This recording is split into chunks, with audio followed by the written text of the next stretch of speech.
Good afternoon in this very symbolic weather, I think. Welcome, esteemed guests, friends of the University of Johannesburg, to this wonderful book launch of Poli by Ma Barbara Masekela.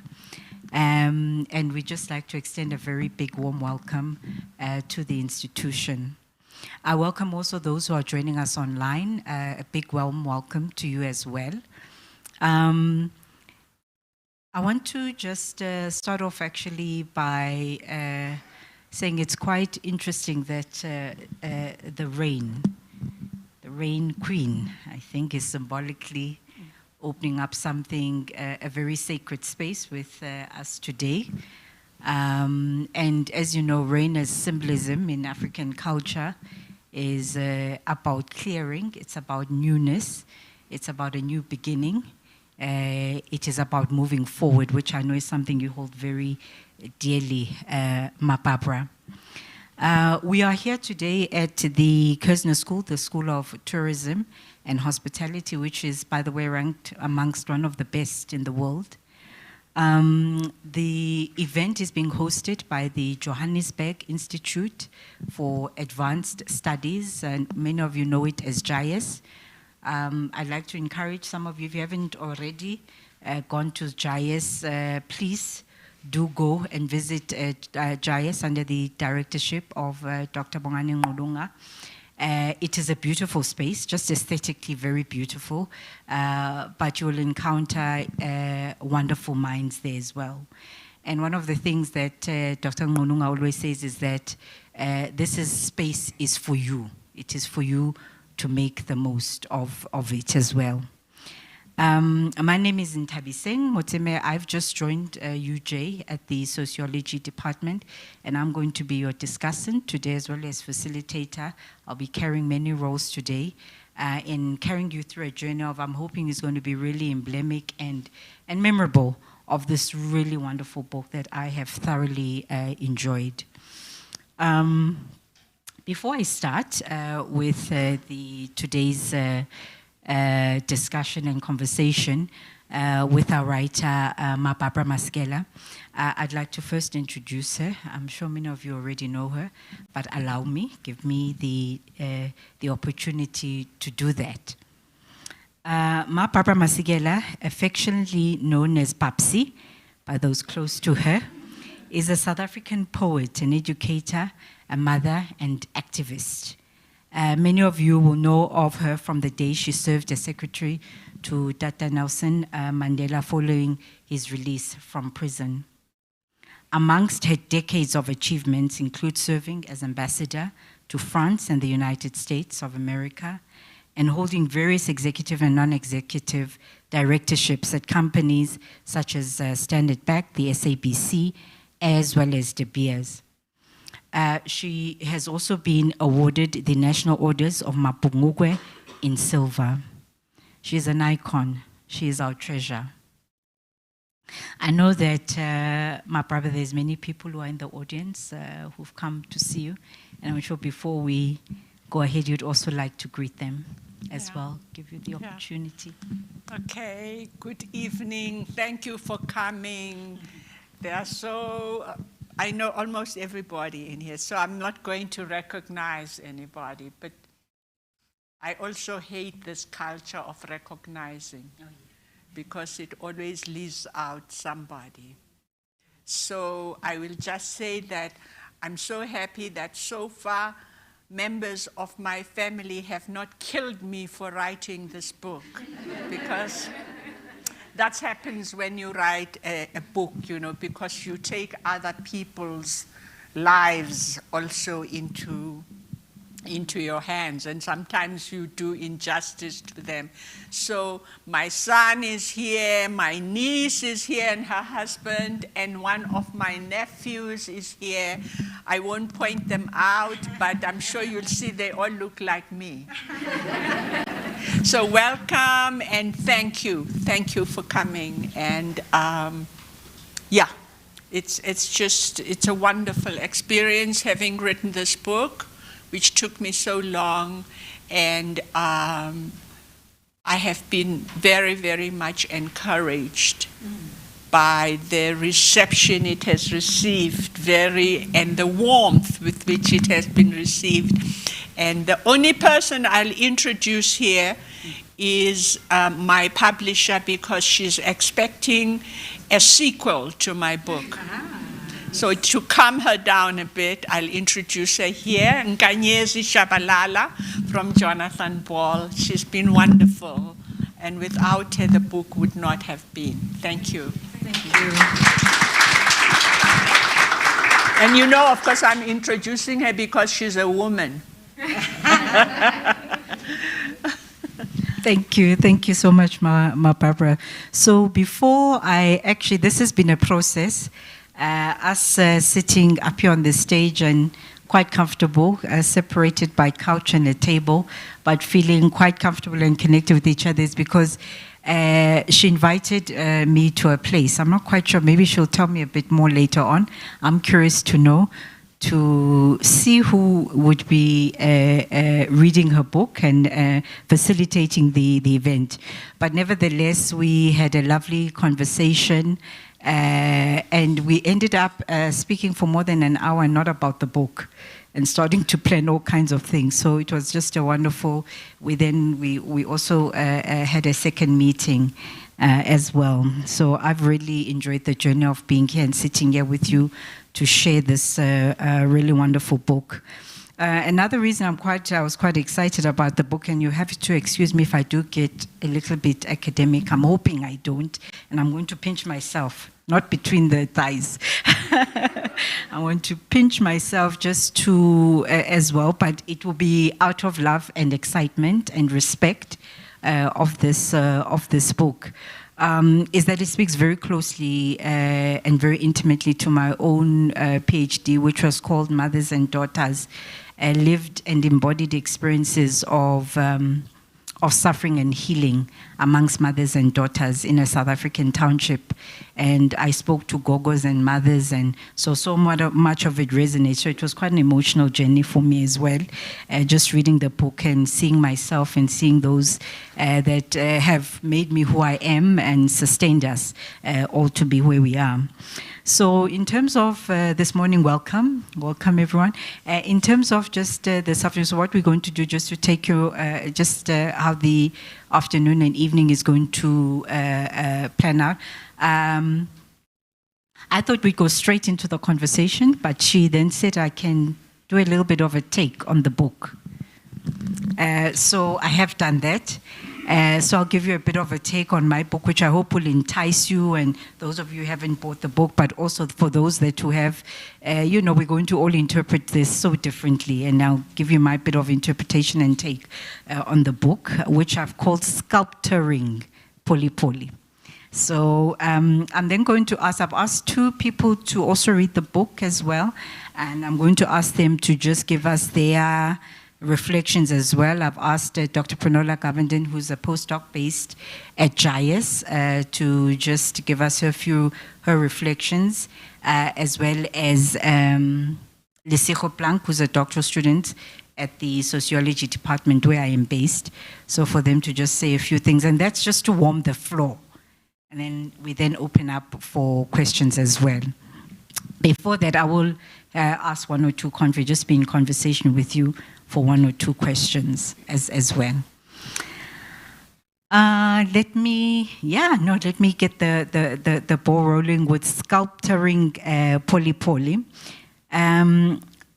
So part of this is that you gave me a link to the recent book launch that you had at the Market Theatre, and it was beautiful. It was just lovely. They enacted some sessions from the book, and I thought, as UJ, we're not going to be outdone. I am going to create a sculpture for you. So hence why this is called Sculpturing Poli, and this is my take on the book. If I were to carve a sculpture of this multi-layered memoir titled Poli, this is how I would create it. I would start with carving a firm and solid base. Call it social history. Poli has been called a memoir based on social history The book, clearly drawing on historical records, takes us to the early informal systems of slavery, indentured labor, the lives of the early tenant farmers and sharecroppers that she calls the conquered ones, and their forced removals and consequent landlessness along the Vaal. She takes us through to the Anglo-Boer War, industrialization, urbanization, the world wars, apartheid, and the resistant movements.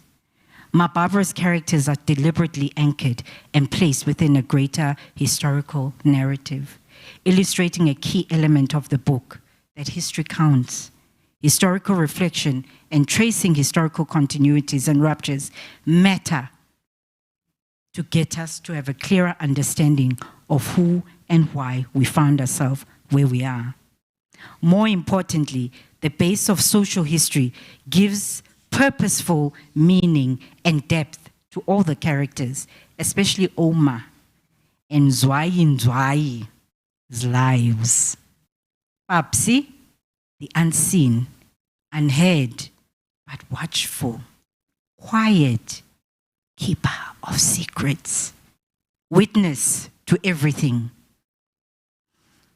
You're going to excuse me, I'm going to be juggling between the book because I really want to read straight from the book so you hear the author's voice as well.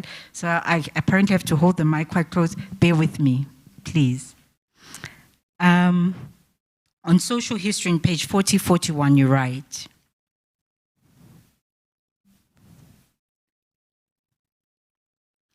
the scarcity of everyday information about the lives of early Black urban dwellers in the first urban location is numbing. Unless you are an academic focused on research, it is almost impossible to get a quick representation of African social history. It is only in the fictional works of the earlier writers such as Eskam Patlela, Alex Lacombe, and Peter Abrahams, for example, that one gets some view of Black life. Even then, there is understandably minor focus on the actual history that got them there, except from the point of view of the great hunger for their labor. Of course, what seems to matter most are detailed analysis of the rush for minerals, and Africans are mere statistical units. They are not full-blown humans, but mere, also theirs, depicted as footnotes in the grand history of South Africa's industrial development. They are highlighted only in terms of disturbances, political hindrances, and exceptions. Wait not for the new historians like Soplake, Peter Delius, Bennett Mbega, Bongani Ngolonga, Jack Simmons, and many others who probe events from the point of view of Africans. We would know even less about the actual role of these formidable pioneers of modern urban life.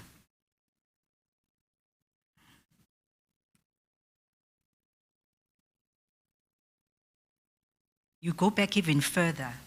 You take us even further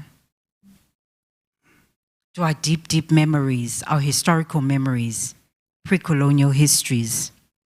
In her restraint, Oma never tells me about the wars of attrition in which the Ndebele Nzuza chiefdom, from which her family came, slowly lost their land, autonomy, ways of life, and material freedom.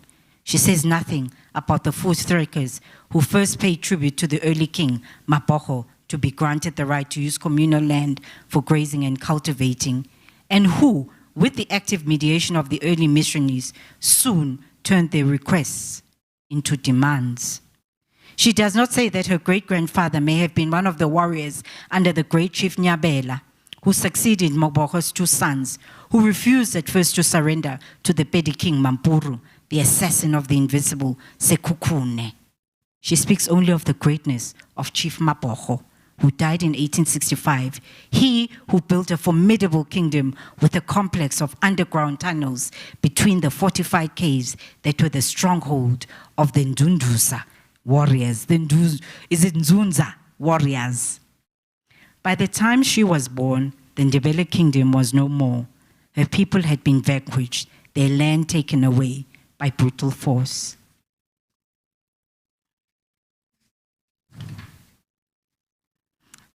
Then I would proceed to give shape to some irregular humps and bumps and a solid, imposing knee, taking great patience and time to create the landscape.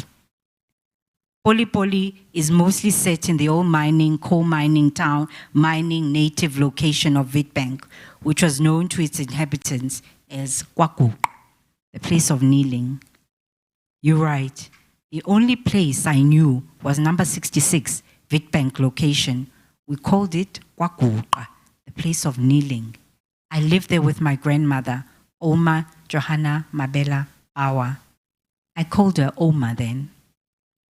The book moves us through several townships, not only Witbank, but Alexandra, Katlehong, stretching in very intimate detail the lived experience of township residents, and how through hard work, mostly backbreaking hard work, care, and sacrifice, in spite of everything, in spite of all the apartheid violence and indignity, viable communities were built and resistances were born. And we survived. The kneeling talks to many things in the book. You have Kwakuqa, which is the actual name of the place that is called by the residents. But kneeling is a huge metaphor, and I'd like to know a bit more about that as well in the book. For example, we kneel to pray at night. We kneel to bury the sealed 4-gallon tin of yeast, leavened and brewed in the veld above the location. Kwakuqa is sometimes a dangerous place.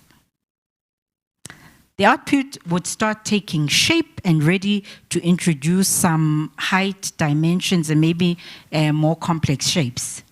So I would then commence to carve the rounded women with the rounded breasts, with the rounded thighs, with the rounded backs, some with hose, some with books, some with babies on their backs, some with babies suckling on their breasts. These figures will dominate the art piece, the women, Ogogo, the grandmothers, the granddaughters. The grandmother and the granddaughter will be the only figured painted white and facing each other. Poli is written by a woman, a granddaughter, a mother, a sister, an aunt, a professional, a friend, and a comrade to many.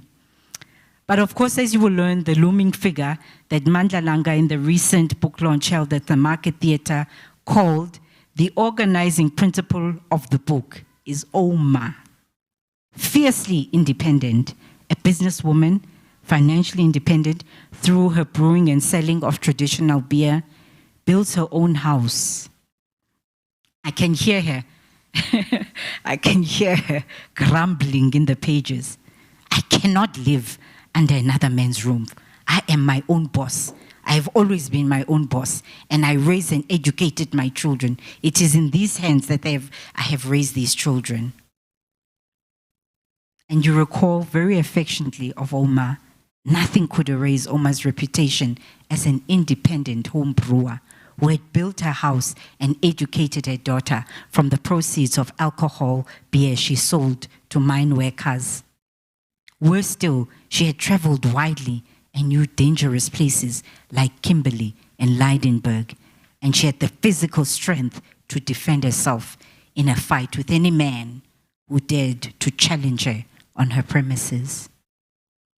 Yet for most of her life, she tells the story of her life through silences, through hums, through prayers that you shared.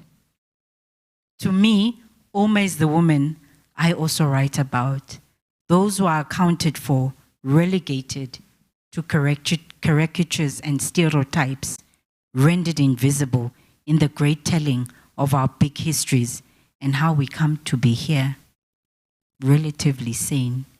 She exists in the spaces I call alternative memory spaces, those who do the sustaining but devalued women's work of not only the kneeling, the stooping, the bending, and cleaning, and feeding, and educating, but also the work of stitching our tattered and flimsy social fabrics, cobbling together dignified social, moral, and social ethical worlds to sustain us, to connect us, with our ancestors and previous generation.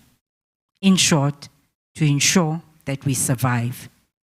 They are the ones that say, and this is from the book, it is enough. Enough blood has been spilled.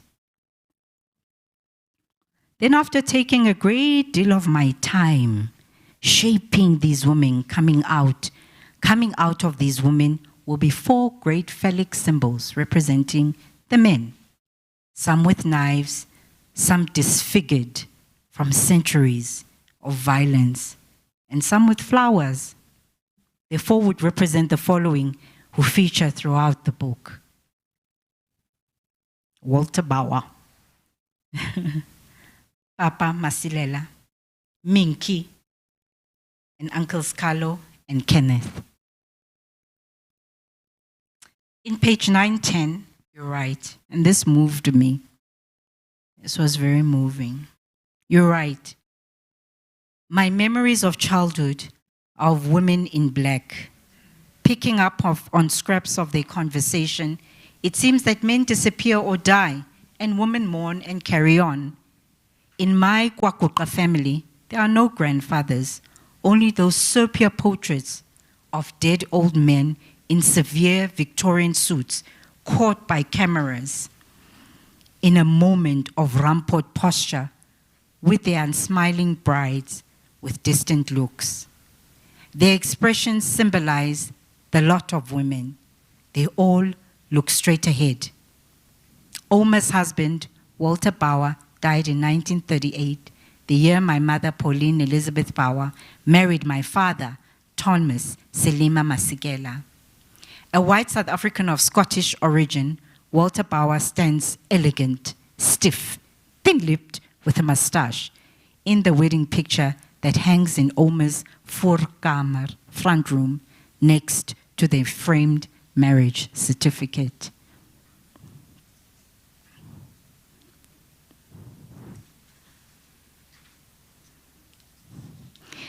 Yet there is the support of Uncle Kenneth. There is also incredible beauty of these men in the book. My father was made about beauty, and he stalked those who sought to express its secrets and messages. Featured quite close to the woman would be a cross, and close by, spilled inyongo, the spiritual. The themes of religion and faith and ancestral legacy loom subterranean within the pages of the book. Sometimes the social historian sitting here next to me educates us of histories not known by some of us, such as, Wacho u Elsin declared. If you're interested in more about this, I'm sure she will tell you. Yet at the same time, never forgetting that before the short prayer, a nip to the ancestors is ritualistically given. And finally, the sculpture is standing tall. It's looking quite good now, with its rounded shape and landscape, social history, the women, the men. The final magnificent coils of different shapes and sizes circulating the base of social history, the landscape, the women and the men, simply everywhere and pointing to the sky. This would finish off the sculpture piece. What binds us to survive and move forward? These would be represented by historical, communal, and intimate memories. Dreams, silences, our languages, isiNdebele, Afrikaans, Sepedi, isiZulu, English, generosity, service, sacrifice, ubuntu, beauty, struggle, resistance, joy, songs, dancing, tears, death, and the ordinariness of the ordinariness yet richness and depth of everyday life and of the spirit of survival that this book just, carries. And that would be the sculptor.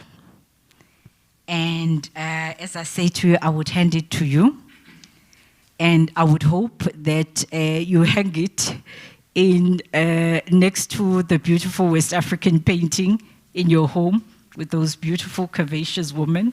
I hope it would stand next to that beautiful painting in your home. And I would hand it to you, and then I would say, Poli Poli. Thank you.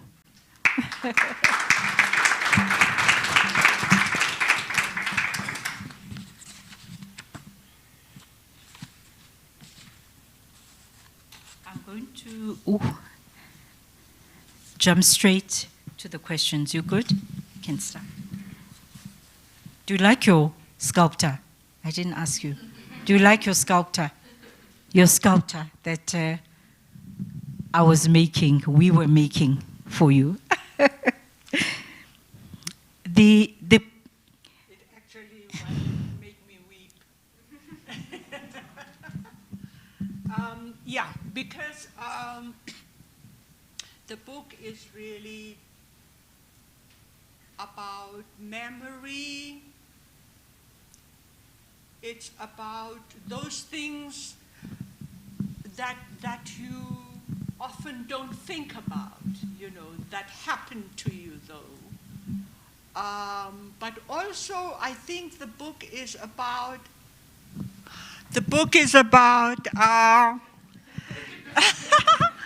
it's really about the fact that nobody can stand up here and say their life is about themselves only. So when I started, it took me many years to write the book, and I started and stopped and started and stopped.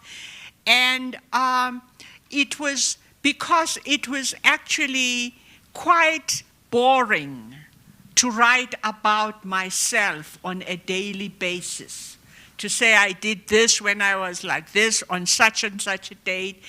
And the more I tried to write, the more convoluted the story became. And I realized that there was something missing, and what was missing was where I came from, the people who raised me, what was happening in the country at the time, how did it affect those people who were raising me.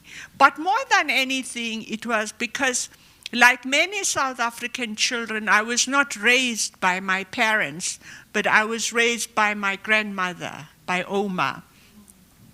And I realized as I was writing how much I really resented her as a child. She was the thing between me and my mother and my father. And even when I talked about my mother, sometimes she would say, it's my daughter. That is my daughter, you know. And I wondered, how can anybody be so hard, you know? How can anybody be so cold? Nobody ever came to our house except the men who came to drink. And we didn't go to anybody's house except our blood relatives, who were very few in story is. This is what I have to find out. And what I found out was the history of the time, that my grandmother and her generation and the people before them, they had horrible lives, horrible lives.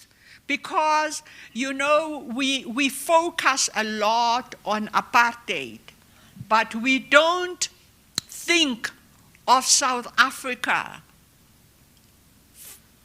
Because we don't think of South Africans as they were in earlier generations. You know, places like Brakpan, Pretoria, you know, Bronkhorstspruit and so on, they were villages, you know, they were part of kingdoms, you know, polities, political groupings of people. We don't consider that all those places were wiped out where people lived, and those towns were built in their place. You know, so when you read the book, for instance, you see I talk a lot about her relatives whom we did not see very much because they were all over South Africa. They were on farms, some of them, some were in the mines and so on. And that is the story of the South African child of that generation. That there was no, they had nothing. It had all been taken away. And my grandmother used to talk a lot about poor white people.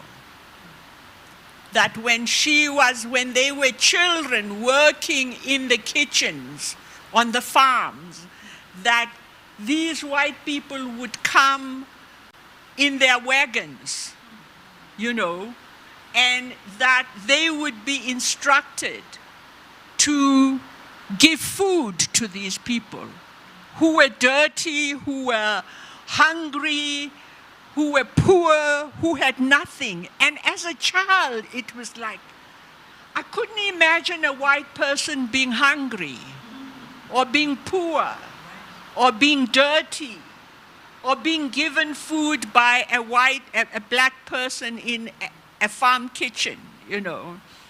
And I realized, the more history I read, that my grandmother actually grew up during the Anglo-Boer War, when black people had already been, you know, conquered.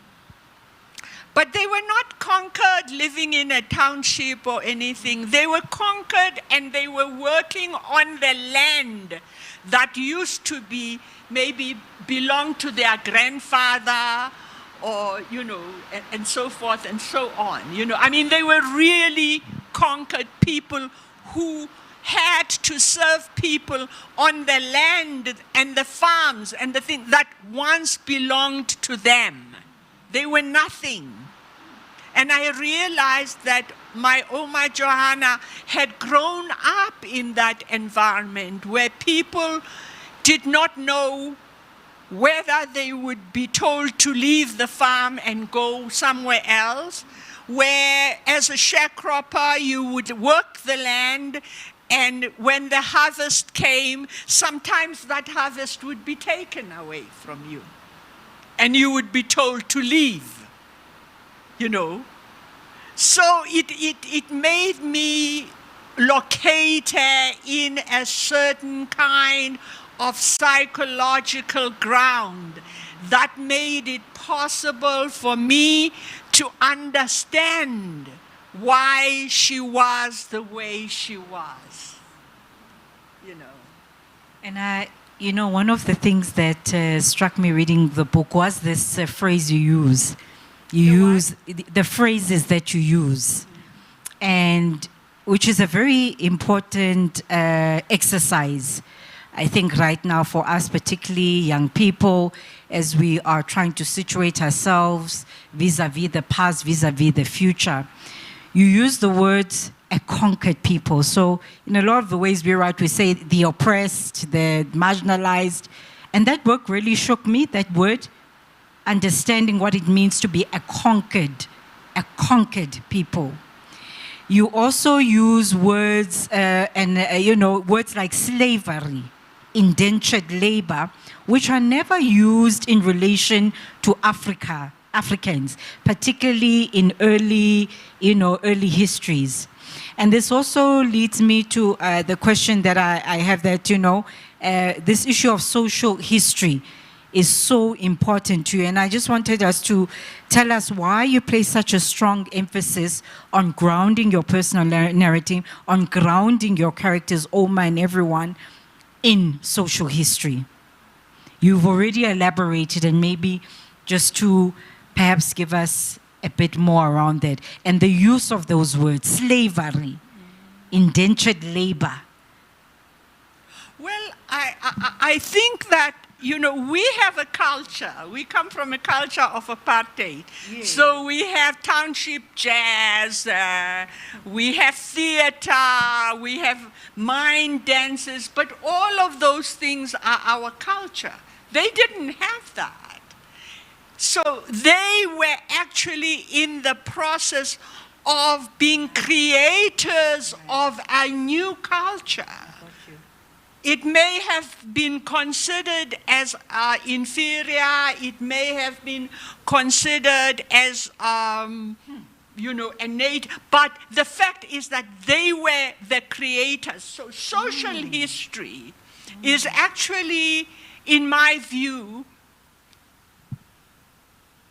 analyzing those elements that created the culture that has evolved to what we have now, you know. In the book somewhere I talk, early part of the book, I talk of my two grannies. The other granny, we called her Oma Circe. And it doesn't mean Susie. It means she was grandmother's sister. Circe, small sister, you know. So I think that these two women are the archetypical, they are the archetype of the women of the late 18th century and the 19th century and the early 20th century. They created the culture. If you read Mpahlele, if you read all those early Salaguma South African writers, they are actually describing a new culture, which is not, I mean, I know we get very romantic about African culture and all of that, you know, but these are the first urban dwellers of South Africa. That's right. They are the first black people who come and live in the cities because they work there.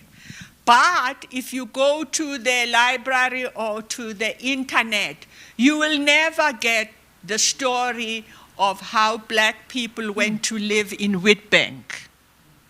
You will read about coal, how important coal was. That's and right. The different kinds of coal and how it was transported, you know, but you will not read about how a black woman or a black man, you know, how they came to come there to that area. They came because they were running away from the farms where they were slaves and indentured people. We only, when we read about history in South Africa, we read about the history, you know, we know a lot about Van Riebeeck and Simon van der Stel and all those people. But there is nothing about those first inhabitants of South Africa. And I say in the book that when I was growing up, I was learning those things at school. And the history books, you know, they just showed those black people wearing loincloths and carrying swords, you know, and they had wrinkled faces and they were just wandering around.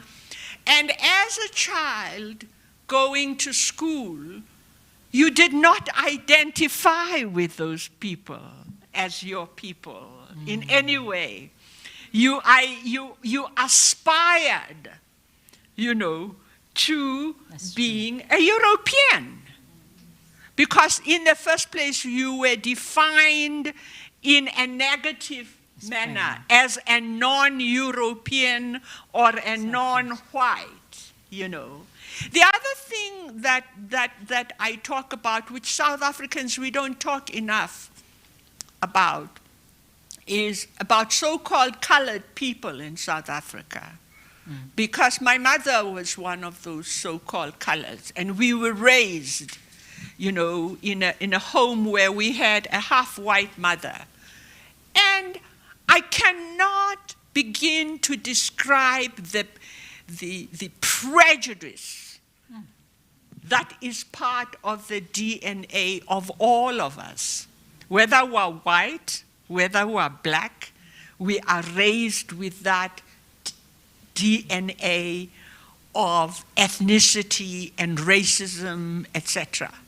You know, so in a way, we were raised with one foot in the African community, and it's just that there was no apartheid at the time. Mm-hmm. But you heard people saying your mother was a bushman, you know, and people said it all the time, you know, quietly, or if you were a child, they would just say it, and you wondered, what's wrong? What's wrong with me, you know? Mm-hmm. So, yeah, but my parents were wonderful people, and I think my brother and I, we were raised to be so self-assured, you know, very self-assured. And I make the joke that if my brother was alive, you know, he would act like he had written my book. You see. Because he always was like that. He always had a lot of chutzpah, and, you know, and he tended to appropriate whatever he could. He could appropriate. But anyway, yeah. So it's difficult to talk about the book in a, I would say, a coherent manner, because South African culture is not coherent. You know, so you can't make it coherent with words, you know. And as I was writing, I was trying to convey that incoherence. In fact, in the book, there's also, I noted there's some repetition. Yeah. So there's these cycles, and then of course you've got social history with the intimate memories. There's maybe secrets that get revealed that maybe ought not to be revealed. So you've got all of these layers in the book that just are brought together to, you know, give this very, very powerful and moving a narrative. And I must say that in part that is due to a very brilliant editor. Who said, you know, who did not want to discard any of the material. Yes. Well, it actually added because it gave it a certain kind of rhythm, a certain, you know, unique structure in itself. I want to come back. So you spoke about Oma and the sisters and the character of Oma, which of course looms very quite large in the book. There's one thing that fascinated me about how you write explicitly against, am I holding it right here? Against the stereotype of the shipping queen. And you bring beer brewing and, correct me if I'm saying it wrong, and ondeerlikheid, respectability. You bring them together, very comfortably together through the life of Oma. And I need to read you, I just read you one of them here, because this is really, hear it from the author's mouth with Oma. Here it says, page 20, Oma's strict rules to uphold her tavern as a decent place with no ructions mean that there's no loud talking, singing, dancing, or fighting allowed. Indeed, there are certain ruffians who are not admitted across the threshold of our tavern. We have no radio or gramophone, and I have no stories to match those of my peers who witness all kinds of dramas at their tavern homes. There is no formal association of brewers. Another one regarding the Oma. My Oma in her late 50s, and by all standards an old woman in my mind. When Oma needs help, she sends me to look for Tsiri, who scrubs the linoleum floor and then prepares the utensils for sieving the brew before she walks, with Oma to unearth 2 tins of liquor at dusk, each with a 4-gallon tin carried on her head. They half trot back to the house without spilling a drop. When Tsiri can't be found, Oma does the trip twice herself. When Tsiri, always in tow, I witness how in one swoop she lifts the 4-gallon tin and balances it on her head, and in a half run carries it to our house.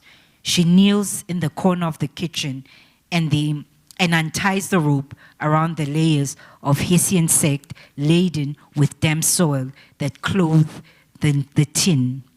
Kneeling still, she uncovers the tin to see the race of instant bubbles spawning in the pungent smell of the fermented yeast and breathes in the drunken aroma that earns us our livelihood.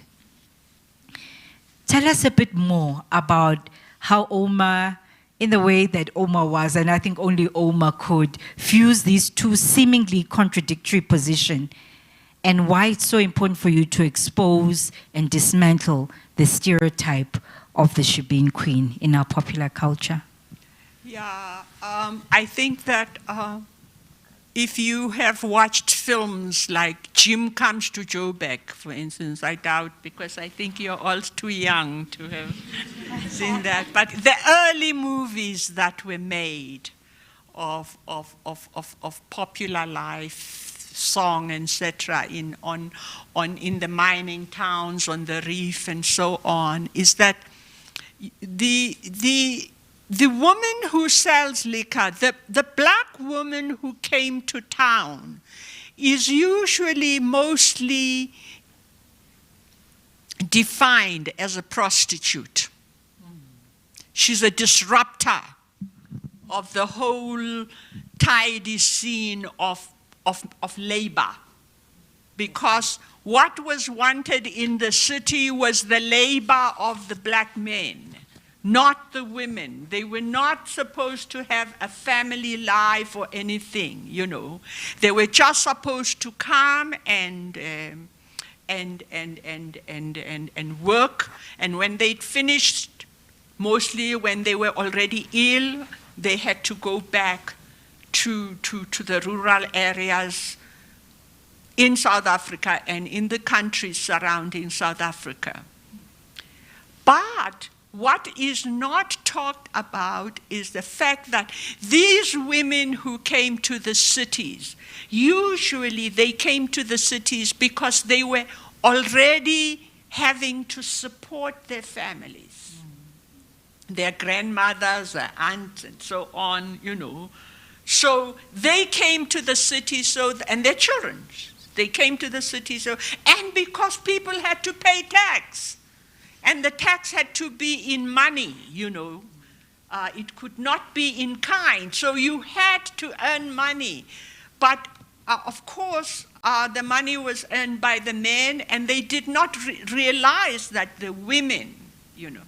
So a lot of these women, like my Oma, who some of them decided to sell beer because they did not want to work as domestic servants. They did not want to do washing, clean houses, and cook. So they decided they were independent, you know. And in most cases, they also had to compete with the mines, because the mines also wanted to reward their workers with alcohol. Just as in the Cape, the workers who did the wine were rewarded with a doppie of wine. So it was the same thing, you know. And it was not a glamorous thing.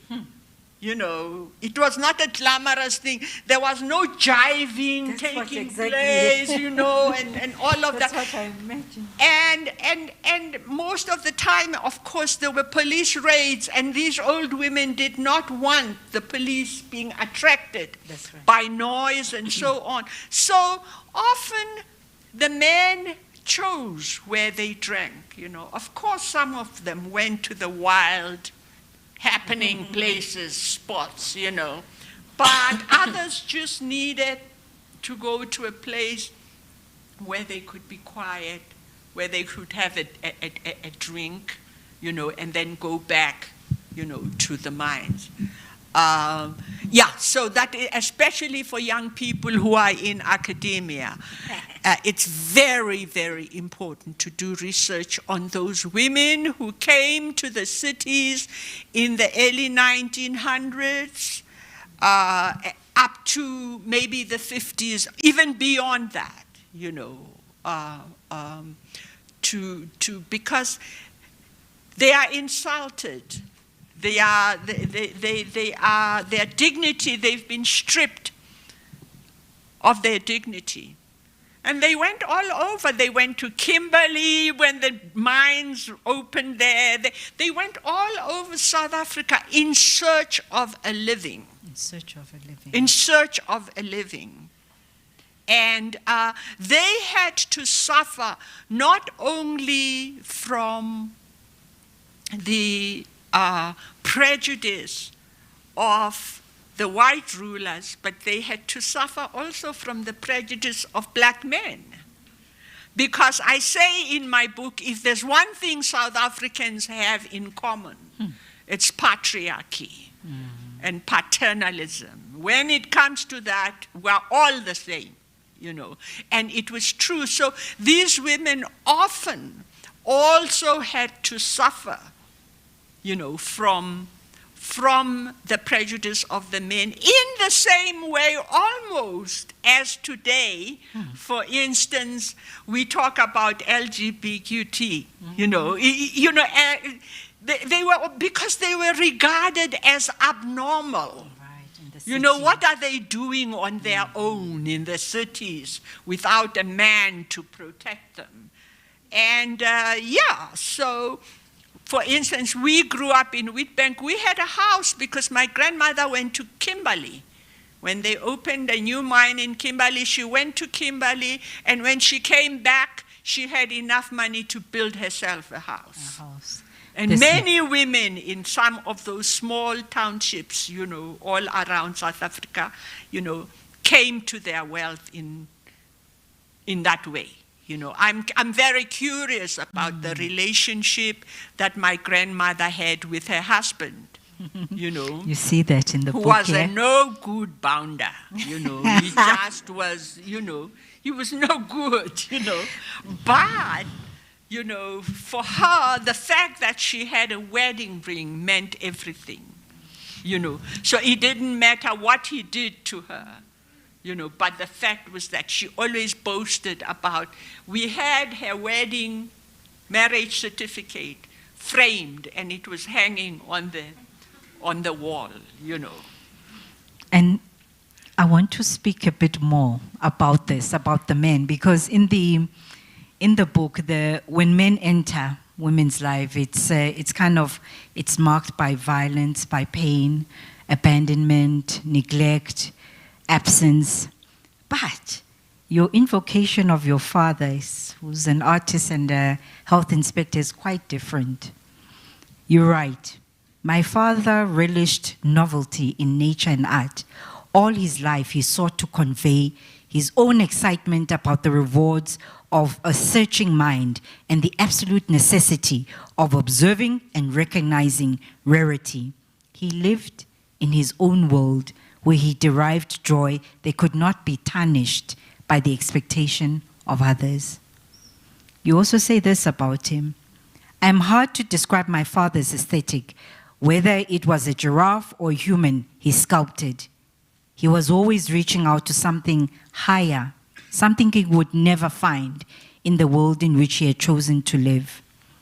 And so just as to round off my questions, I'd like you to tell us about your definition of beauty and how it shaped your definition of beauty. You talk whenever you talk about your father, you talk about this, you know, the issue of beauty. And I'd love to hear, you know, your idea of beauty and how it has shaped your life, or, you know, your life perspective, your writing, your art, your politics, your activism. Yeah, well, I think that was the one thing that apartheid could not touch.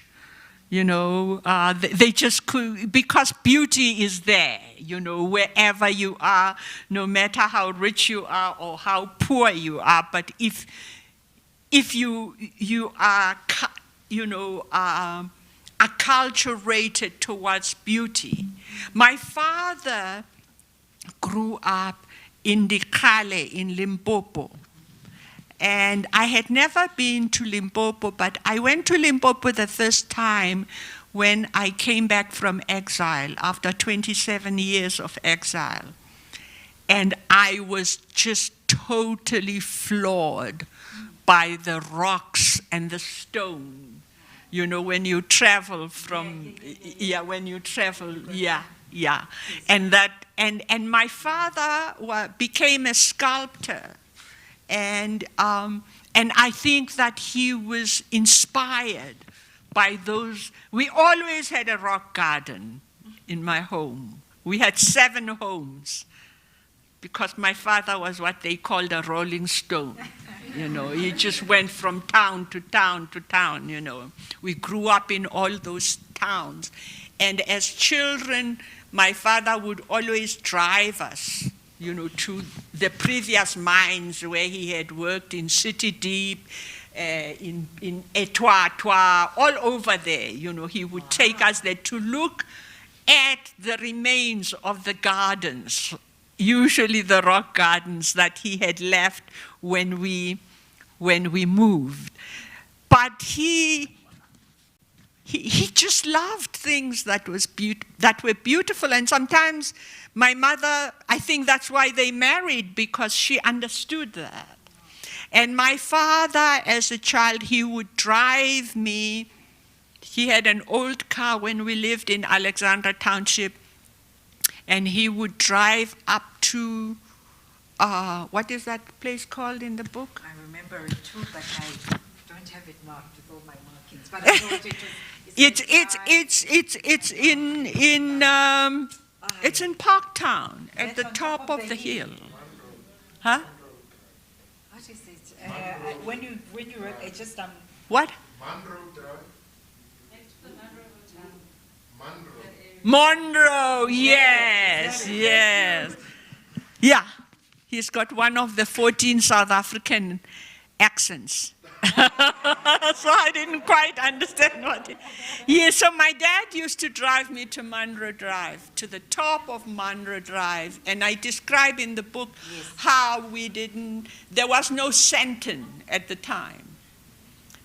All those suburbs were not there, and it was just trees and grass, and from the top you could see all the way to the Magaliesberg. And I would say, why is he bringing me here? I mean, I just didn't understand. But it's something that became engraved in my consciousness. And so I've always sought beautiful places to look at, because I was taught that there's beauty in that. And one of my pet hates about South Africa is that we don't teach beauty to our children. We just, when she came to see me for the first time, we talked about after-school centers, how important it is that we should create these places where we could teach children about movies and music and dance and painting and all those things, because you need to replace some of the dirt in their minds with that kind of beauty. So in my home, my father arranged flowers too, because he always made beautiful gardens. So he was the official flower arranger.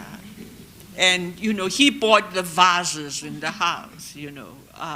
But if my mother left, or we left him on holiday, we would find 3 weeks of dirty dishes, you know, waiting for us. But he loved beautiful things. So I knew all the South African artists, because my father would go to their houses.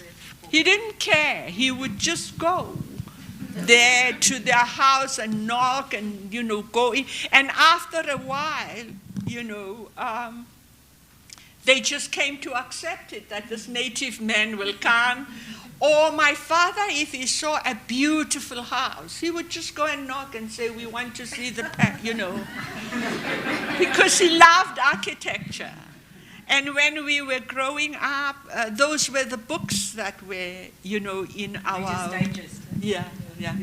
So we knew about Picasso, we knew about all the sculptors and so on, and also music. That's how I think my brother became a musician, because my father loved music too, and we would listen to music on the radio and so on. So we were raised in we lived in Alexandra Springs, all those places in the townships. We were not rich, but we were raised in a very rarefied environment of art and beauty, and I think it's it's something that nobody can take away from you, ever. Nobody can take that away from you, and that is how my father was, and he was not an elegant man, and he never, I love write that in the book that there's always something wrong. Oh, yes, I love him. that. The shoulders. Never, he would never be. But also, my father knew people like Gerard Sekoto, like Ben Mangoba, who is the old man Pemba. He knew all those artists because the missionary schools used to have art departments. Right. And that's how some of the great Black South African artists, that's where they learned how to paint and sculpt and so on. They learned it from the missionaries. That's fascinating. And it just changed their lives. I think we should stop talking and let the people talk. That's now. exactly. I'm going to just ask Lesego and Penolo to just give us a few, maybe just 5 minutes each, your reflection since you have read the book, and then we'll open up. I'll start off with you, Penolo. Please. I think you might need the mic. Let me come through and give you. There we go. Sure, thanks.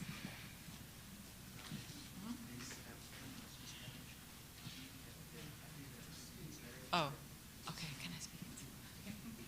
All right. Thank you, Ma Barbara. Thank you so much for sharing your story with us so generously, honestly, and so informatively.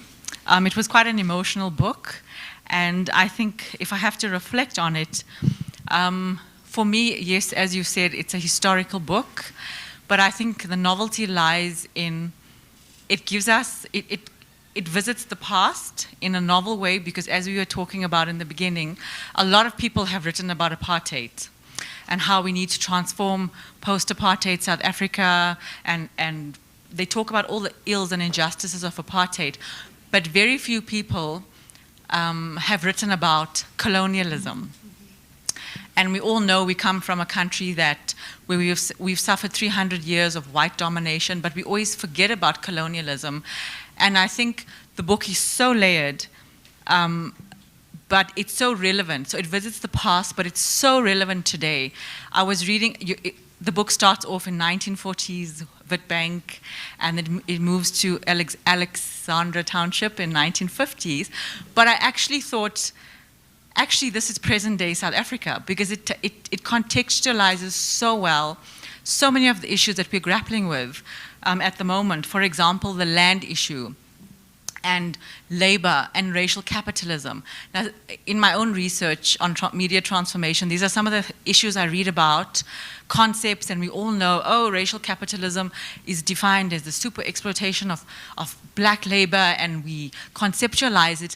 But in the book, you capture it so beautifully that you kind of put faces and names on the harsh reality of this, of people like Oma Joanna, who after the Anglo-Boer War were stripped off their land, and then laborers people who own the land had to then work on the land, and in order to stay there had to pay 3 months' wages, and many of these people were related to royalty.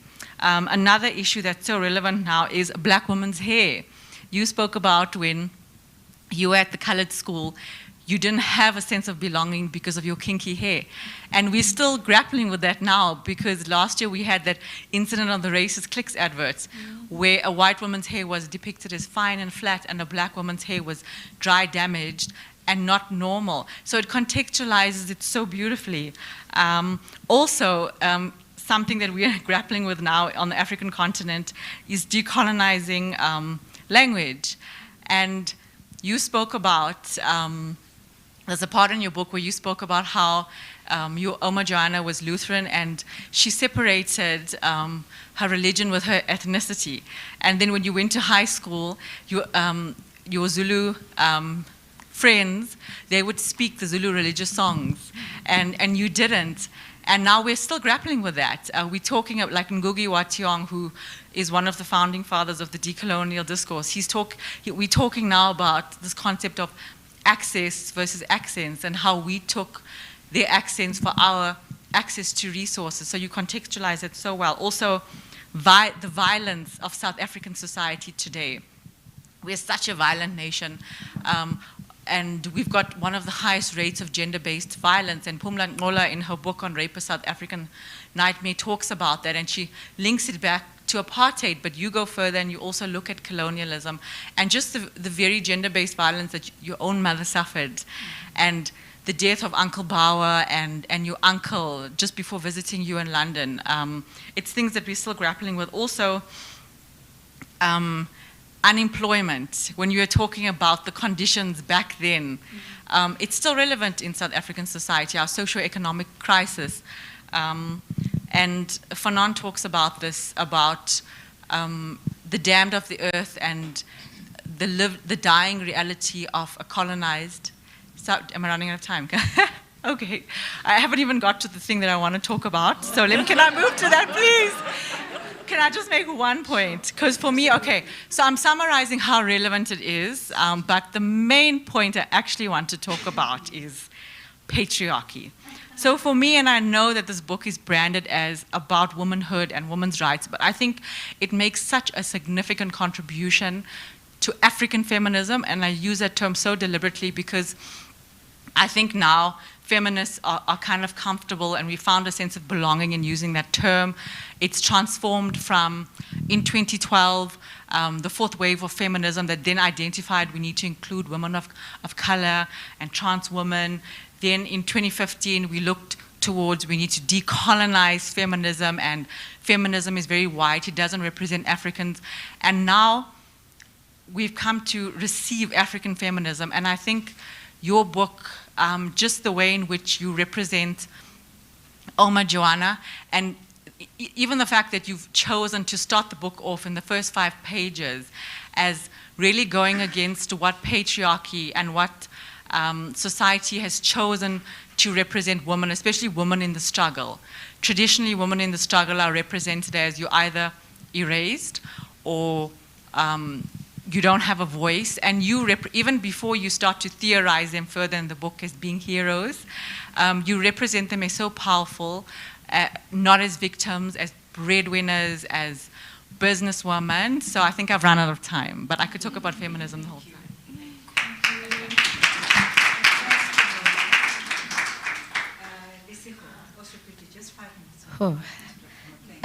Molweni. Okay. Molweni Dumelang. I'm glad I have the privilege of holding your beautiful memoir that is filled with familiar love and resonation for me as a young girl.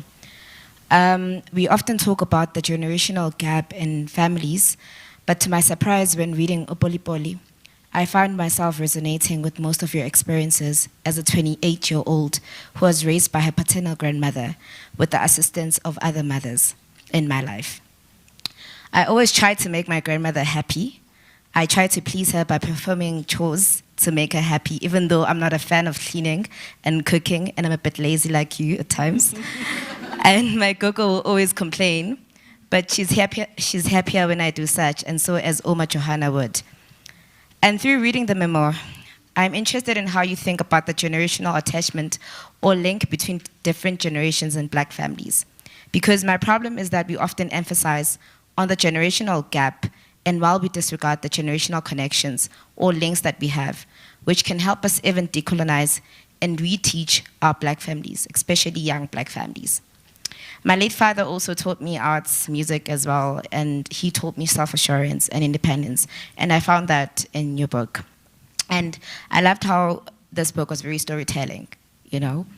Poli touches the notion of other mothers, social mothers, as you were raised by Ukoko. Through the reading of Poli, there's a need for us as black people to redefine black motherhood in South Africa that emphasizes social solidarity and care in families. Poli emphasizes the role of Aguna Ntandane in black families and notions that a child is raised by a village.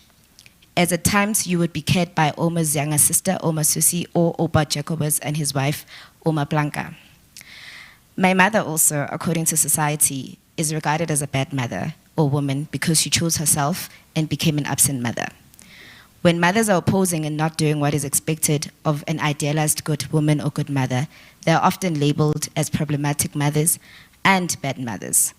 And when they choose their careers or themselves, they would be often judged. And that comes out in your book as well. With your childhood experience, I would like to know personally, would you define your mother as an absent yet present mother? And were you angry at her absence when you were growing up?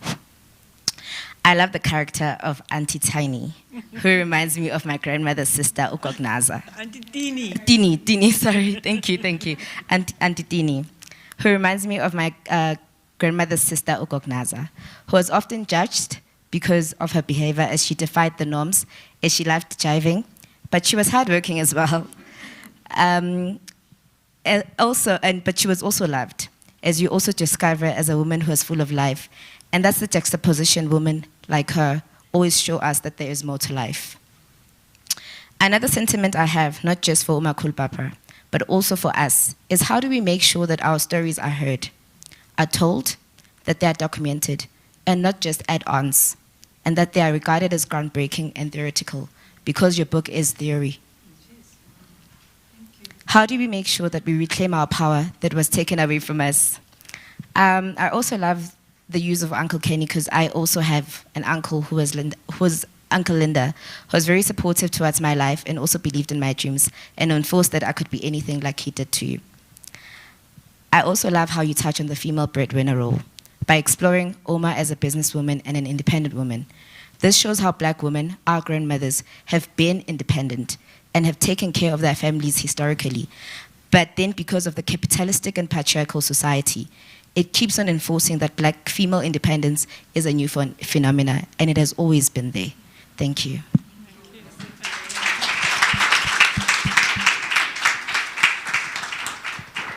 Can you maybe respond to one or two of Lisiho's, some of the questions? I don't remember. There's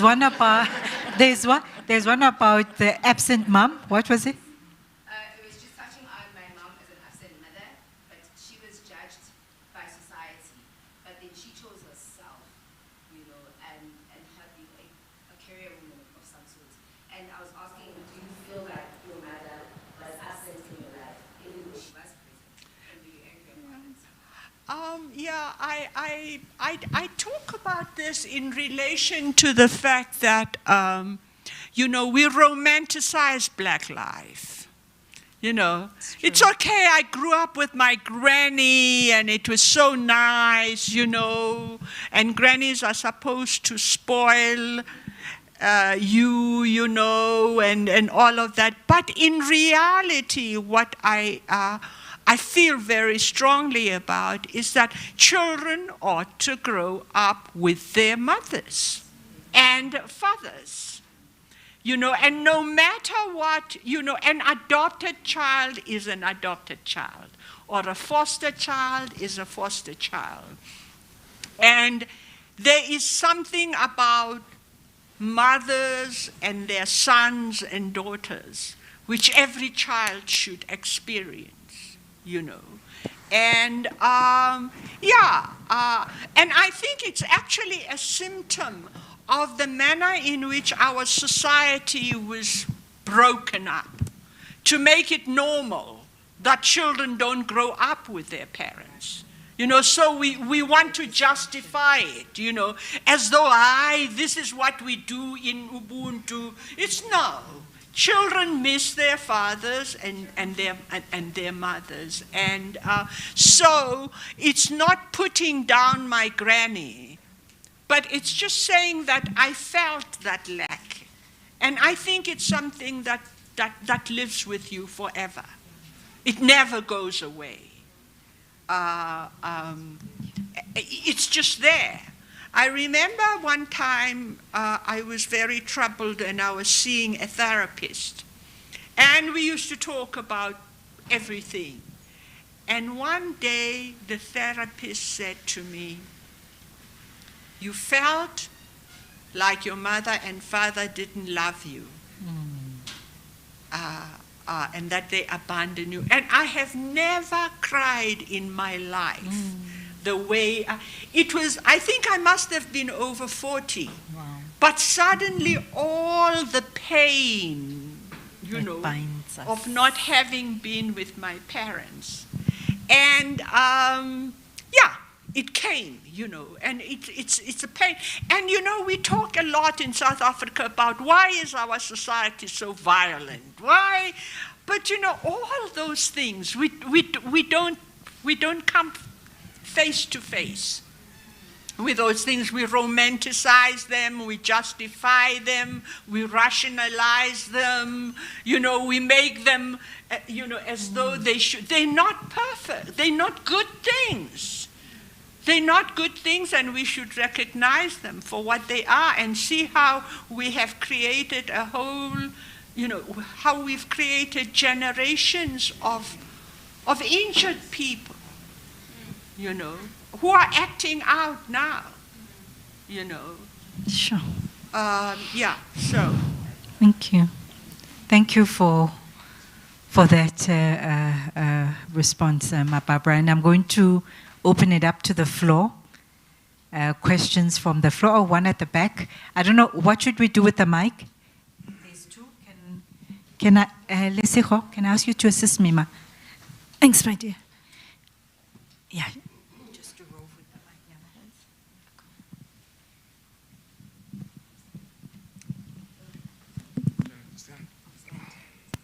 mic. Okay. Take off your mask, I can't hear you. Hi, my name is Nathan. I am a master's student of politics and international relations here at UJ.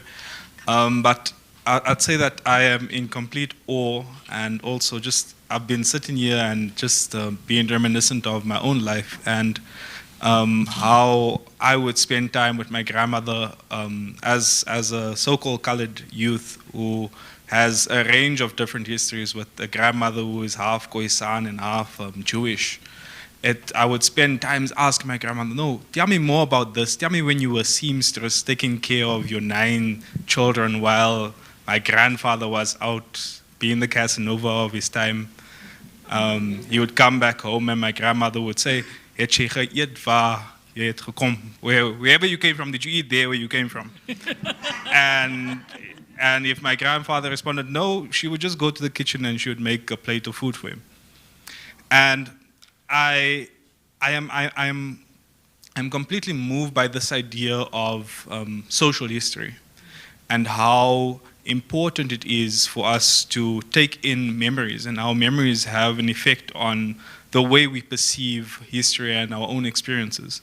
And I am excited to read your book, and I will definitely I have just so much to say, but the one point that I would like to make is that the concept of social history comes across as knowing that our experiences, our identity, our own essence of who we are is not on the basis of the time that we are born in and how we live, but it is essentially the choices and the experiences of our forefathers and what they done, where they went to, where they experienced and what they exposed our parents to. And I notice as to how social history in itself, as a reflection of our past, also has the potential of drawing in how we as young South Africans will create our own culture or create the culture for South Africa. So I think my question to you then would be, you know, I think it's the Hindu religion that believes that water When you touch water, you have an effect on water, and it will flow wherever it goes. It will carry that identity. And I wonder, as to when we're speaking about social history, what do you think is the ripple that you'd like to have in this particular book? In this setting, you creating little seeds in all of us here. But I would like to know from you, what's that little seed that you'd like to plant through your book? Thank you. Well, I have to say that, and I'm not saying this for the benefit of my publisher, that this is not my whole thing. I still have a second part of my book that I am writing now. And that will go more into my coming back to South Africa, not so much my being abroad for 27 years as an exile, but more about coming back to South Africa with dreams, you know, and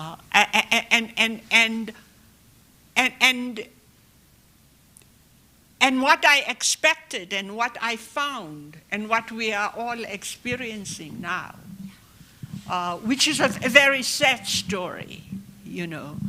But one of the things, coming from a family that is mixed, one of the things that I would say is that what I learned as a child, because apartheid came into being when I was about 7 years old, you know, is that before then, before apartheid, people lived together. You know, there were Indians there, there were no colors as such who were exclusive.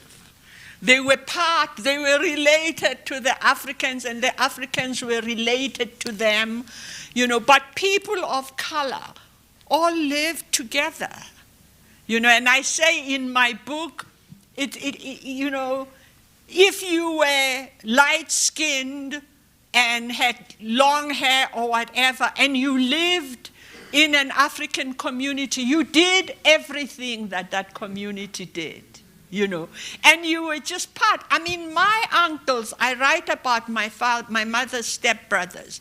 They were rough, you know, and they looked like white men, and from time to time they would come and visit my grandmother, who at some point, they were my mother's half-brothers. And anybody who dared to say anything about, they would honor them, you know. They were just like any township child, you know. And they loved my grandmother, who was a Ndebele woman, like their own mother. And they were the least prejudiced people, you know. And they were not coloreds as such. They were just human beings, you know. And they died violently because it's a violent country, you know. You have to defend yourself all the time, you know. So I love Heritage Day, you know. But I hate how it takes us back to our ethnic past, as though that is the most important thing about us as human beings, you know. And I would say I imagined South Africa being more of an integrated, you know, society. But I have found that, in fact, apartheid is very much alive, you know. We have not dismantled it yet.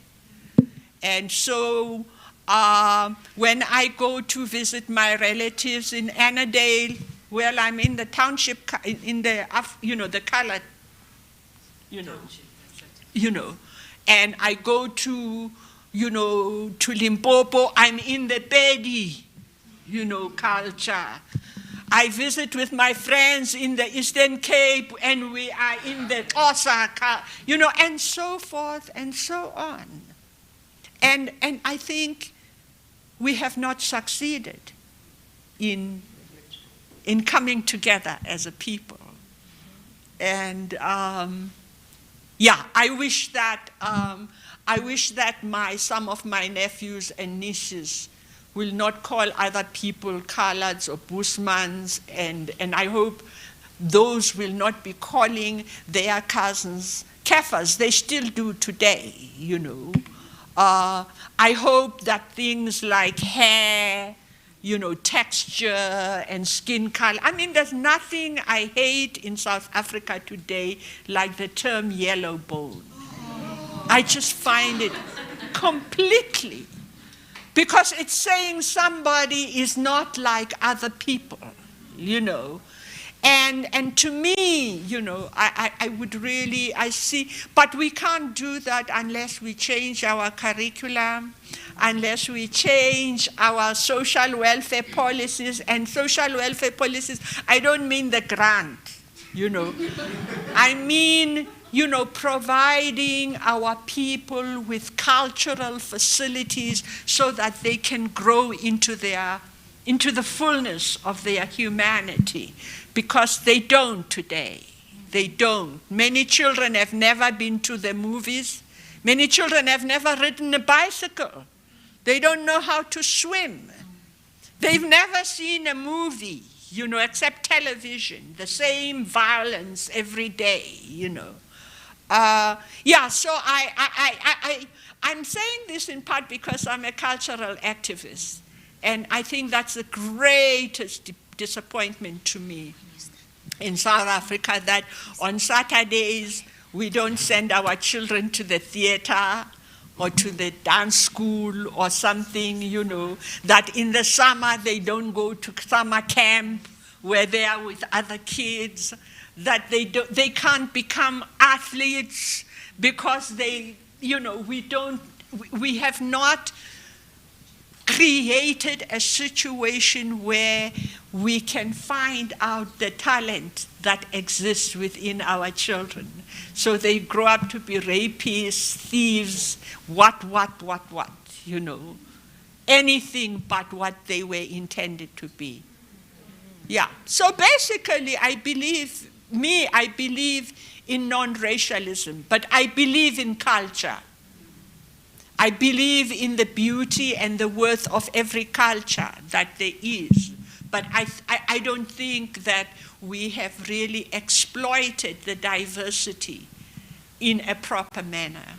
We have done it in ethnic terms. We're still ethnic groups. Can you speak on the day that, in a few minutes, we already know the mystery of the elections already. A very, historical day as well. I want to take two hands. I'm going to take one hand. There's a hand there at the back, and I'll take another one there. So take two. Thank you. Three. I'll take three. Hello, Barbara. Hello. How, Joyce? We were together in high school. Wow! And we used to compete for number one. We used to compete for number one.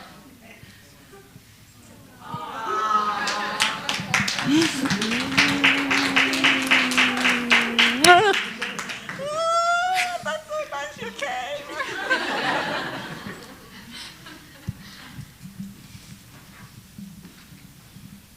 Were you going to ask a question, Joyce? Give them out your mic.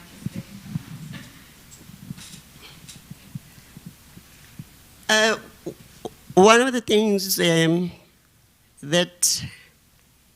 I'm curious about is why you named the book Poli Poli, but maybe that's a conversation for the many abortive lunches that we've tried to arrange.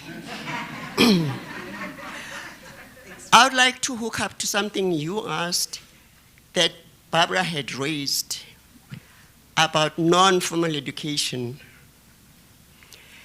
It's a pet subject of mine, and up to date, I'm involved indirectly, but actively in trying to ask Dr. Blade Nzimande about a brilliant idea he had some 15 or so years ago. But of course, there are so many gatekeepers in this country that you never get to reach any sound response. Those 20 or so years ago, he was going to come up with the creation of community colleges. And that was going to deal not only with non-formal, informal education, but it was going to create the platform for some of the stuff that we're talking about today. There's a young woman in Soweto who's trying to revive that, and I'm working with her in the back because I've just gone too tired of working in the front line, and in any case, I no longer have that kind of physical energy.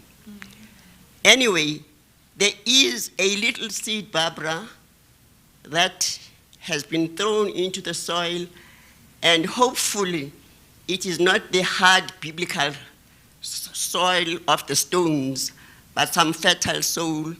It might not happen during my lifetime, but I'm certainly working to support this young woman in Soweto.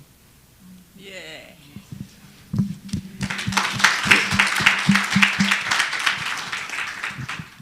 Then I want to come to you and your mom. I worked with your mom as a social worker, and it's interesting that you have feelings of some sadness about detachment from her, because we were both in child welfare. And I have also been accused by one of my daughters that I worked in child welfare, but I didn't care for them. So it is not uncommon. Yes. And then I want to quickly, in 2 or 3 sentences, go back to Inanda, our high school. Member. Yebo, member. Barbara and I spent 5 full years together. And there was a time when we shared one desk. And I think we're in Form 4 and 5 sharing the, yeah. Anyway, there was this composition that in earlier years, I think it was in our 2nd year of Inanda, that we had a composition to write, and we had to create a story. We were given a word, is Gigaba. And Barbara has already hinted that she struggled with isiZulu. So has Gigaba had legs and feet, it ran.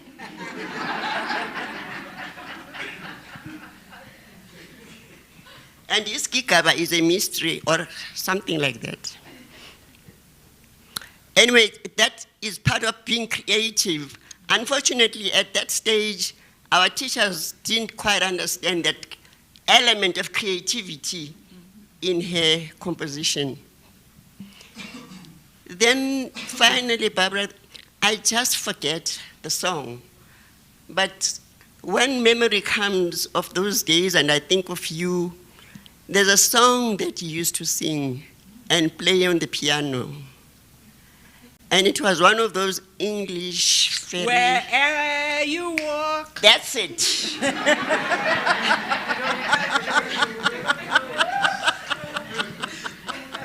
Yeah, so that does come back to me with a very deep sense of fondness. So this is the Barbara that I know, whose life I have shared, and I'm just absolutely delighted that you have now captured your life and our life as South Africans in a book, and I have deliberately not bought it because I wanted to first hear about it and then buy. Please don't give me the book because I want to buy it. So that you can get some money from the copyright and know that at least James Joyce did contribute. By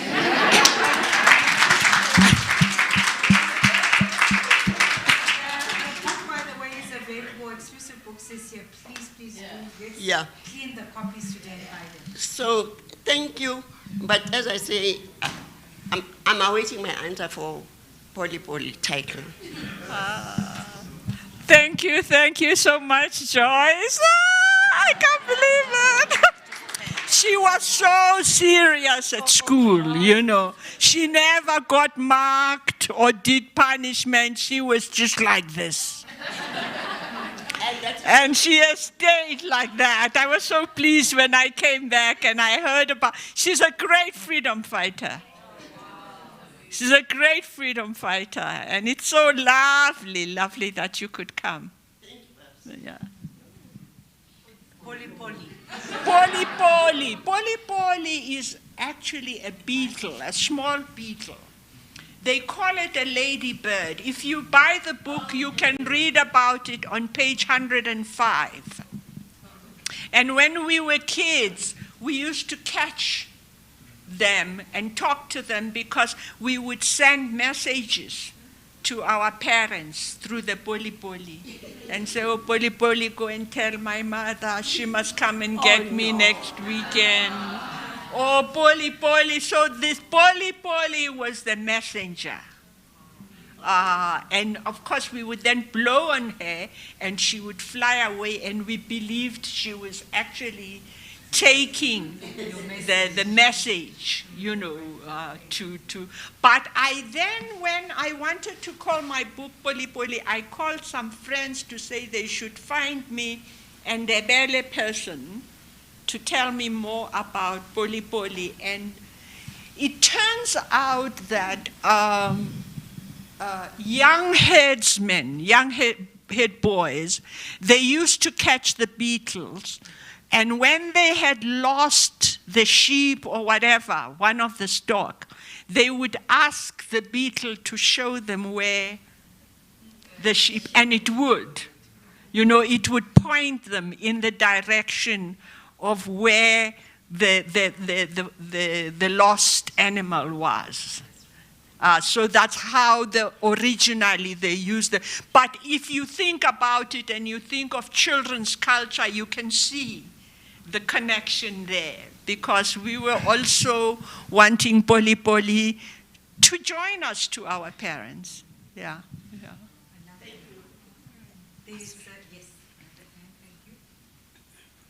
Thank you. Sis Barbara, I'm so excited.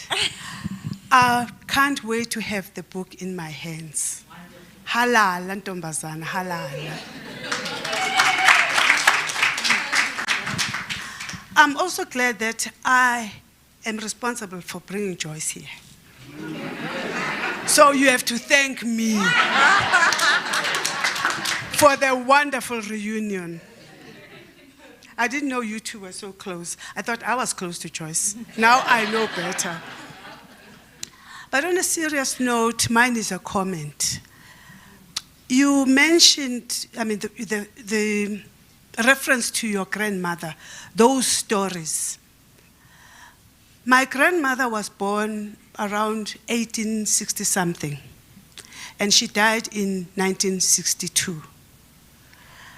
And I grew up in the townships, so I must have met my grandmother 4 times in my life. And she was this flamboyant gogo with a big bust, with an apron. But her pantry was full of interesting stuff. Cheese, amasi, and all that. And because she grew up working in a farm, so that's where she learned all this art of cooking. But that's not the story. That's not what I want to talk to you about. What I want to say here is, it is so important for young people, particularly the modern child who's not raised by her grandmother, to know the stories about their grandmothers. I've made it my pet subject when I talk to students, particularly matriculants. I always call them and I say, tell me about your grandmother. And 9 cases out of 10, they don't know anything about their grandmother. Because gogo. And I'm guilty of that too, because there's not a time when I ask my mother, Mamako, what happened to her? Why don't, my mother never talked about my grandmother, because the story was too sad. My grandmother ran away from the farmer, the Holland farmer, and she never set eyes on her mother again. My mother ran to Dundee, and the farm was across. And she knew, and at the time she hadn't been to school. My grandmother went to school when she was about 20 with guys who are shepherds. And they used to say at class, because it was a special class for older children. And they used to say, this one is here to look for a husband. And that was far from her mind. But it is important for our children, particularly young girls, to know what our grandmothers went through. Just as it is important for young women to know, we as mothers, what we went through. One of the stories that make me angry in life is how, as young wives in the townships, we used to get water for our husband to wash. We beg it up, the men would wash. After washing, you won't even clean the basin. With scum and all that, you have to still take that uyochita. And, that's our life. That was our life. And our girls don't know that. Only those who know me know about it, because I tell the young people, just as young journalists don't bother to ask about what actually happened on June 16. Everything is glorified. People don't actually know what happened. And some of us are alive to tell those stories, but young people don't want to do research. How do we, so I want to know from you, how do we inculcate this culture of researching, finding out, even if it's not for writing material, but just to know as a people what happened. Halala ngencwadi. Please try to put the camera. Okay. Sorry, can those, when you stand, just state your names as well? I appreciate. I couldn't see properly, but she's written a lovely book about her. In fact, it's one of my references at the back of my book. She's an author, and she's written a wonderful, wonderful book about her grandmother. And I read her book, among other things, because I happened to be at the bookstore the day she was signing in Kilani. And the other woman whose book I've also mentioned in our reference, I forget her name now, but it's called The People of Publisher. Oh, it's in the back, the People of Welgeval. It's also a story about the middle 19th century. And it's about people in Northwest Province. The people of Welgeval. Yeah. So what I'm trying to say is that I want some books here from you young ladies, because there isn't really a fully fledged women's literature. When I was in the United States teaching English, I used to teach women's literature. And it's very, very important. It's a very, very important part of literature. So, and I'm very pleased that both Joyce and Nomavenda are here today. I didn't expect you.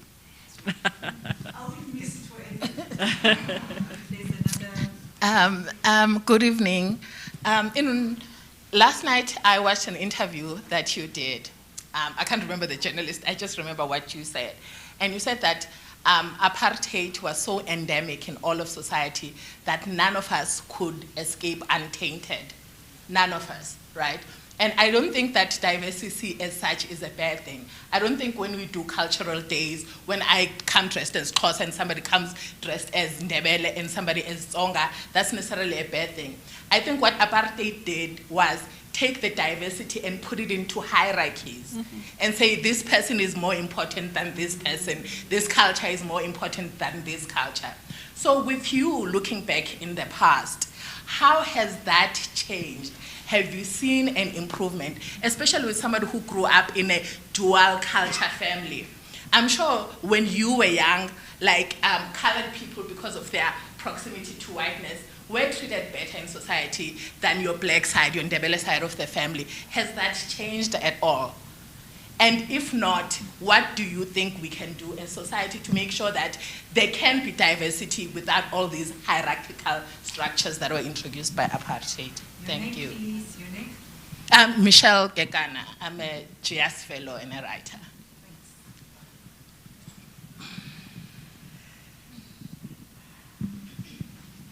You know, I don't know.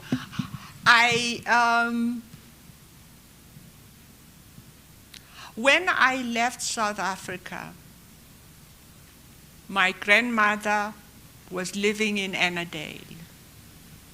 And when I came back, she died at the age of 104. She was living there with my sisters and their children, my nephews and nieces. And you know, what I can say is that, you know, we say all these things about Coloureds and Tswanas and this and that. But to me, you know, I know colored people as some of the most impoverished people in South Africa. And all those other people, if you go down to their ethnicity and where they come from and where they live, they are the poorest of the poor of South Africa.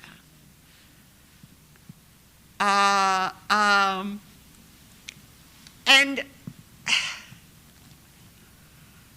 I can just go back to what I've said before. We have not healed the differences in South Africa.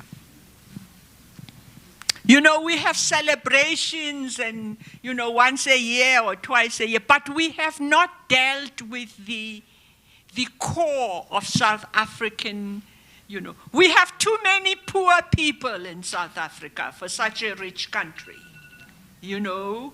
We have too few facilities in South Africa for disadvantaged people in such a wealthy country.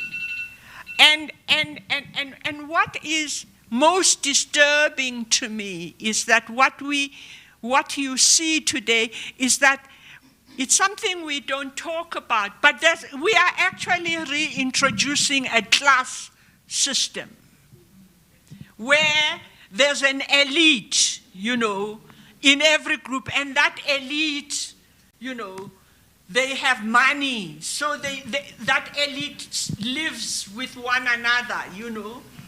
And every now and then, you know, some of us who have gone to school, we get together and we talk.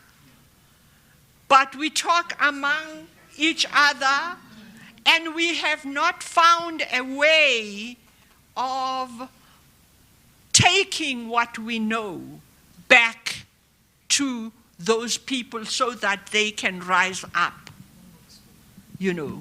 So you have a situation where I find it very disturbing, where there's an elite, you know, a black elite in South Africa, which is totally divorced. You know, they have their traditional killing of sheep and what every year. They do all the outside traditional, the superficial traditional things. But they actually, when you look at they're not integral to the community that produced them. And it's a deep cultural problem, you know. The deep cultural problem, and it's something we have to solve. Otherwise, you know, 2 generations from now, if we still have a South Africa, you know, we will have a situation maybe like Equatorial Guinea, you know, where the president's son lives all over the world and has properties in Los Angeles, and he drives beautiful cars. That is a black elite in Africa, you know, and it has nothing to do where we come from and what we should do to make a different world for the coming generations. So that's the only way I can answer it, you know. That I don't see any progress. I just see a group of people who happen to have been at the right place in the right time, and they have gone up in the world. But the majority of the people are exactly where they were, you know. It was an interesting, just to come in on that before I take my last question and we round off. I was listening to the radio this morning, and Prof. Siphamandla Zondo is actually here at UJ. They were commenting, obviously, it's all about the election. He said something interesting, and it grabbed me. He said, interestingly, one of the major things is the whole voter behavior issue, right? And he says, you know, what we you know, picking up a whole lot of things, but one of the things that struck me, he said, voters are beginning to vote according to their lived experience. And I thought, and so that's going to, you know, begin to, I think, maybe might be one of the spaces and places, you know, where changes. So that was interesting. There's before I take your question, I also just wanted to just quickly introduce the Click Book Club from Soweto, who've joined us today. Who wanted to be here for this event. And I just, maybe like one of them, before we take our final question, one of them to tell us, you know, something about the book club. Few, just thanks. My name is Mpho. Hi, everyone. You know, it's such a pleasure to be here to listen to such a remarkable story. I'm waiting in great anticipation to read the book and get my hands on it, like the few people that have had. Put your... Uh-oh. I am waiting in great suspension to get the book to my hands. My partner had it for the past week, and I kept on saying, friend, are you reading a book that the book club does not know of? You know, I felt so betrayed because I looked at the cover. I was so drawn to it. I browsed it a bit, and I said to her, "Friend, can I take it with?" And I said, "No, friend, I got it just a few days ago. I can't give it to you." You know. But in all the great stories that we've had here, one of the most important things that I had noted is that one of your things that you will want to do is that we create a community where children can come together, learn and discover new things, nurture talents. And one of our commitments of the book club is that we want to establish more than just a book club. We want to get into a space where it's just more than reading books. We want to tell stories, that the stories that you did not know of, that your grandmother didn't say. We want to create the platform, and I'm so honored that we have actually met somebody that shares the same dream, and it's so inspiring, and thank you for having us so much. And if you invite me, I'll come.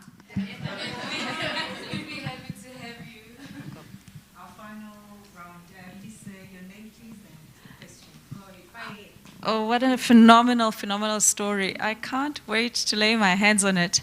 And so thank you very much for the invitation. But most importantly, I find myself juxtaposing your life story with Still Grazing. And, you know, Brahu handed me a copy, autographed it, but the excerpts that I read, as soon as it was published, was a great write-up in the Sunday Times. And I could almost see just the synergy as well as the coexistence of the two characters, very dear, very beautiful souls. So my question to you is, what is your ultimate vision for your book? What is your absolute vision for the book? And then secondly, I do believe that we're sitting in a room that is filled with influencers, with academics. I grew up in Eswatini, which is in turmoil right now. And one of our set books was Cry the Beloved Country. I do not see why Poli should not be a set book in this curriculum of our South African students. And I would like to believe that perhaps that would be one of your visions, but perhaps I should also give you the chance to answer what is your absolute vision, the ultimate one. My name is Zandile Nzalo. Thank you,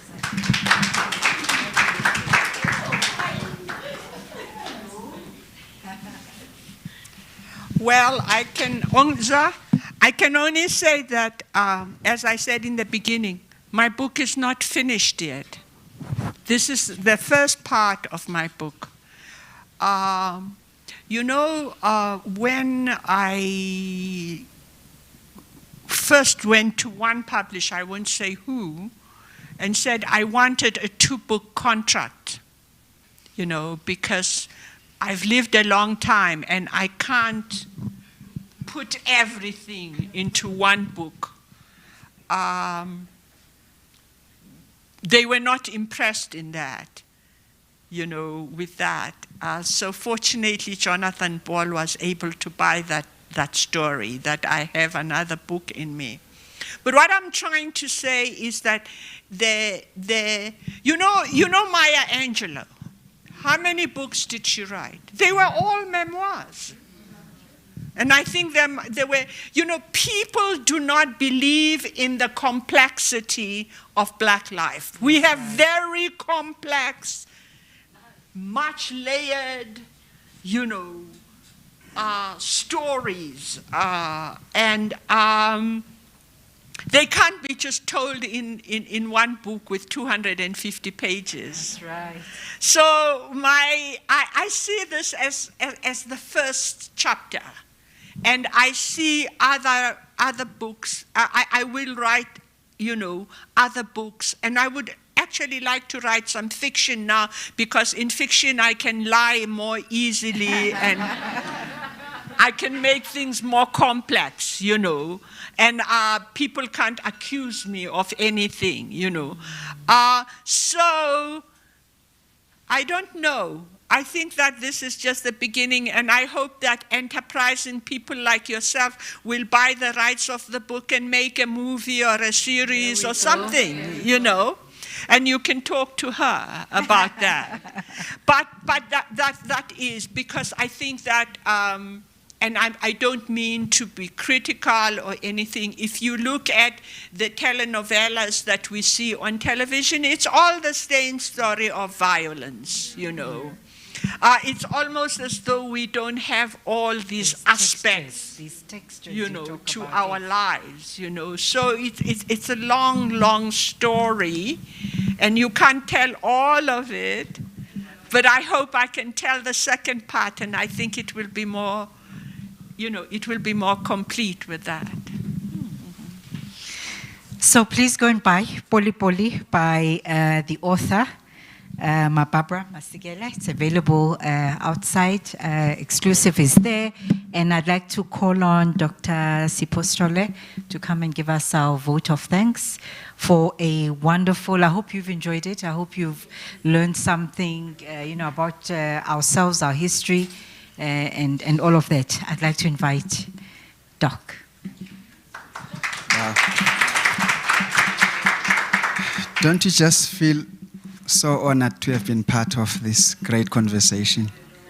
And don't you just feel that she could just continue to speak, I'm telling you. On Tuesday, I was at a function. We were celebrating Hostik's 70th birthday. And then the program director says, you're going to say something. And I was like, how? Just like that? So today I arrive, and then my boss, Dr. Ngulunga, says, you are giving the vote of thanks. But let me just warn you, don't give a mic to an artist to give a vote of thanks. Because a mic to an artist is a performance. And the performance normally is a set of 45 minutes. But, I want to just start with just saying thank you very much. I listened to you, Professor Motsemme, saying that you saw this happening at the Market Theatre, and then you wanted to have it here. And it is the greatest place anyway that is becoming the go-to place for anybody who wants to launch a book. And it reminded me of the time when I was at Gallo, a record company. Every month end, all the journalists knew that they are going to Gallo because we are releasing an album. But they also knew that there was going to be alcohol, so that was really what they came for.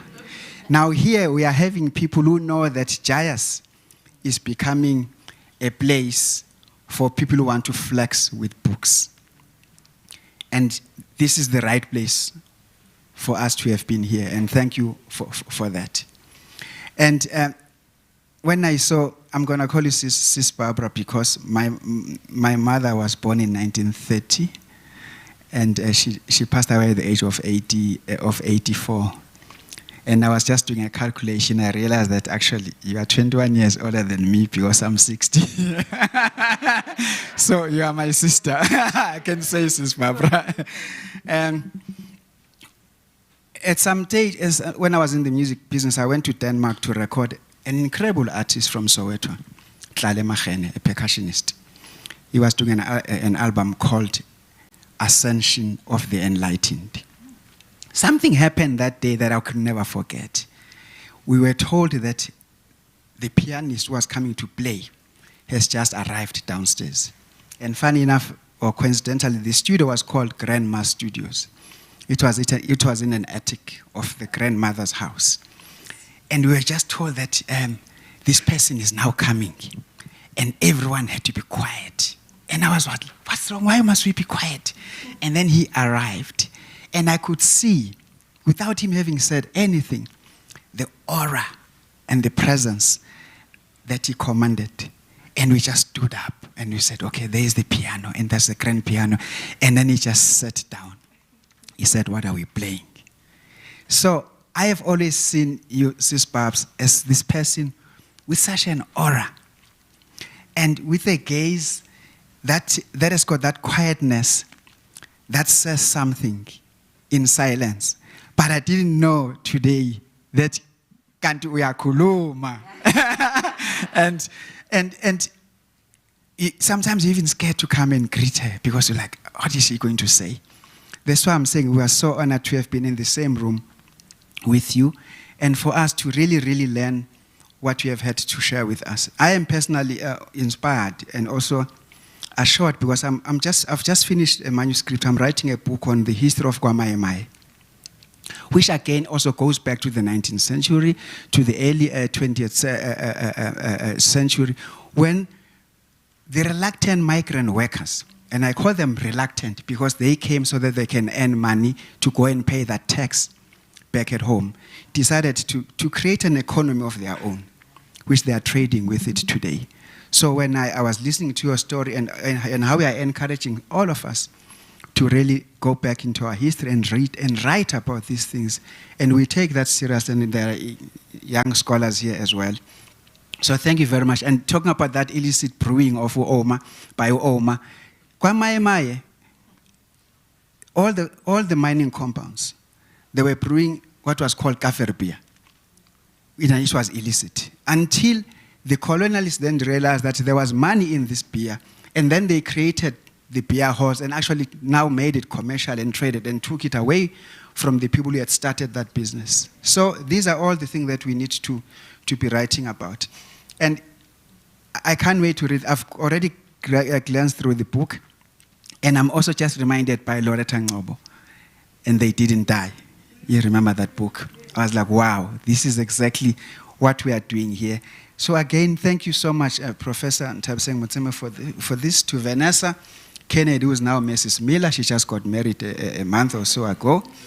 To Dr. Pinolia and the Dr. Lisejo coming, thank you very much. And of course, to our boss, Dr. Bongani Ngqulunga. We are creating really an institution here of scholars, black scholars, particularly Africans, and thank you for the work. And thanks to all of you who have come to listen to this, and we are done. I think so. Thank you so much. Thank you, everybody. Dinner is served outside. Oh, Ma Barbara would like to, you want to. I thought you wanted to say. Thank you very much for everybody coming to share this evening with us. And I've learned a lot. I'm always learning more. And as usual, tonight I won't be able to sleep because I'll be saying, oh, I should have said such. Oh, I should have said such, you know. That's nice, though, because it inspires me to think more coherently. Thank you very much, everybody.